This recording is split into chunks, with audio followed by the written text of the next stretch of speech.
உங்கள் 7க்கும் 10க்கும் உடைய குரு பகவான் மே 1ஆம் தேதியிலிருந்து 12ஆம் வீடான விரயஸ்தானத்தில் சஞ்சரிக்க உள்ளார். எனவே வேலை மாற்றம், இடமாற்றம் ஏற்பட வாய்ப்புகள் உள்ளது.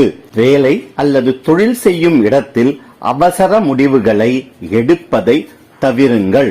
கூட்டுத் தொழிலில் கூட்டாளிகளின் யோசனைகளை ஆராய்ந்த பின்பு முடிவு எடுப்பது நன்மை பயக்கும்.